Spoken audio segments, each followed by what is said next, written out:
Dans les mines, il y a les premières performances remarquables à connaître. Vous savez, le signe indien dit que jamais 203. Je vous embarque donc aujourd'hui pour découvrir notre troisième fait marquant de l'histoire du domaine minier ivoirien. C'est maintenant au cœur des mines. Si je vous dis la compagnie de Mokta, ou encore la SARMC, ou encore la société Waston, est-ce que ça vous parle? Est-ce que ça vous dit quelque chose? Vous pouvez googliser si vous voulez.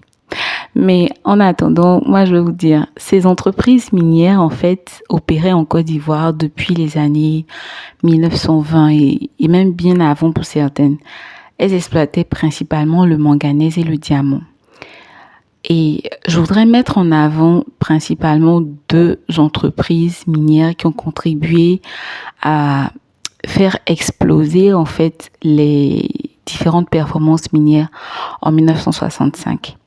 On commence avec Mokta, maître du manganèse ivoirien. Donc la compagnie des minerais de fer de Mokta El Hadid, qui était également connue sous le nom de compagnie de Mokta El Hadid, est une société française, une société métallurgique française fondée en 1863. Elle sera présente en Côte d'Ivoire à partir de 1929 au travers de sa filiale de recherche dénommée Société d'études minières de la Côte d'Ivoire, SEMCI. Donc la mission, c'était principalement l'étude, la recherche, l'obtention de tout permis de recherche et permis d'exploitation. Donc la compagnie de Mokta, elle va commencer à exploiter à partir de 1960 le gisement de manganèse de Grand Laou qui avait été découvert quelques années plus tôt, en 1955. Et il sera baptisé le gisement de Mokta et estimé à un peu moins de 2 millions de tonnes de minerais. Alors que les productions ne dépassaient pas le plafond de 100 000 tonnes, en 1964, elles vont atteindre plus de 136 000 tonnes. Et puis là, boum, en 1965, 179 000 tonnes. Bon, quand je dis ça aujourd'hui, vous dites, c'est rien.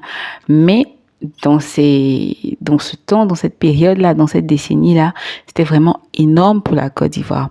Et donc, ça sera un record depuis l'indépendance, ce qui va vraiment conforter l'État dans la décision qu'elle a prise au travers de la promulgation du Code minier.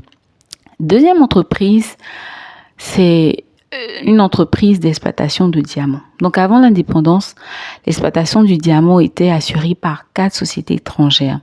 La Société de recherche et d'exploitation minière en Côte d'Ivoire, SARMC, sa filiale Société minière des bancs d'Ama, SMB, la Société diamantifère de Côte d'Ivoire, SODIAMC, et la Société Watson à capitaux américains.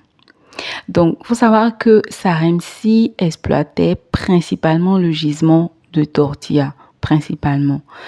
Et en 1965, toutes ces entreprises ensemble vont avoir une production qui va s'élever à 198 000 carats.